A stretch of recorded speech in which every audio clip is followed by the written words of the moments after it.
Hello friends, good morning. आप सबका स्वागत है इस ब्लॉग पे। आज के ब्लॉग में हम लोग 11 जेपीएससी के बारे में बात करेंगे। दो चीज़ों में मैं आपसे शेयर करूंगा अपना जो थॉट्स और ओपिनियन है। जिनको पता है वो आप स्किप कर सकते हैं, जिनको नहीं पता है, जो आपने थंबनेल में देखा और आप जानना चाहते हैं तो आप ज़रूर आ सकते हैं और थोड़ा सा मोटिवेशन भी आपको मिल जाएगा।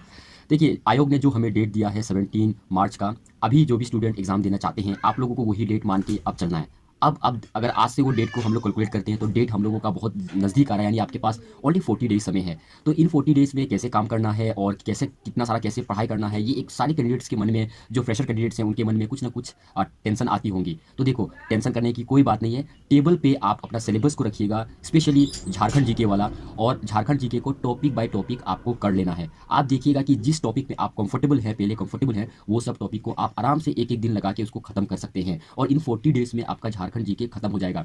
मैं आपको नहीं बोल रहा हूँ कि आपको ज़्यादा पढ़ना है, आप जो भी मटेरियल पढ़ रहे हैं, जितना भी पढ़ रहे हैं, लेकिन एकदम ठोस पढ़िएगा। क्योंकि और थोड़ा सा प्रीवियस ईयर क्वेश्चन पेपर को आप देख लेना कि सवाल कैसे बनाते हैं। 6 जेपीएससी का जो क्वेश्चन पेपर था वो आपको देख लेना है, और जो 7 जेपीएससी का प्रीलिम्स पेपर है वो आपको एक बार देख लेना है। तब आपको समझ में आ जाएगा कि वो लोग सवाल कैसे बनाते हैं और किस लेवल से सवाल को उठाया जाता है। तो अगर आप टॉपिक वाइज टॉपिक अगर पढ़ लेते हैं तो आप देखिएगा ये 40 डेज के अंदर में आपका प्रीलिम्स का लगभग आपका सारा मतलब मटेरियल रेडी हो जाएगा और आप भी प्रीलिम्स के लिए रेडी हो जाइएगा।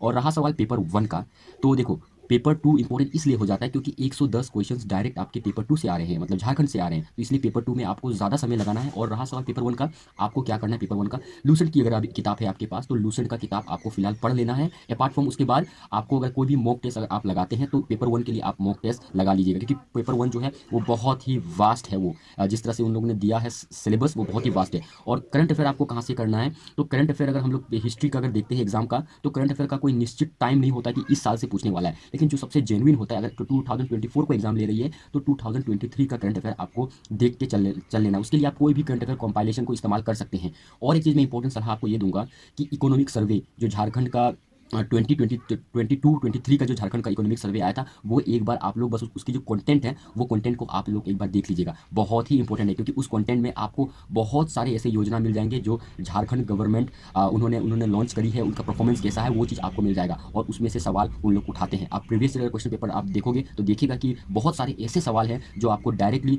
इकोनॉमिक सर्वे का जो कंटेंट है वहाँ से आपको मिल जाएगा। और आप लोग घबराइए नहीं, और अभी 40 डेज बहुत समय है। अगर आप दिन के हिसाब से देखोगे तो 40 दिन है। अगर वही अपना स्टडी को अगर आप डबल कर दोगे तो आपके आपके पास 80 दिन का समय है, और 80 दिन का समय में आप आराम से जेपीएससी प्रीलिम्स को आप क्लियर कर सकते हैं। पहले प्रीलिम्स को क्लियर कर लीजिए, उसके बाद जो भी आपके पास 90 दिन का समय मिलेगा उसमें मेंस के लिए आप लोग रगड़ देना अपने आप को, और जितना रगड़ोगे उतना मज़ा आएगा जिस दिन आपका सिलेक्शन फाइनल लिस्ट पे होगा। इसी तरह से आप लोग एक जोश बना के पढ़ते रहिए। मिलते हैं हम लोग नेक्स्ट ब्लॉग में, और जो भी अपडेट होगा मैं ज़रूर आपको शेयर करूंगा। आप सबको दिल से थैंक यू। जय हिंद, जय भारत।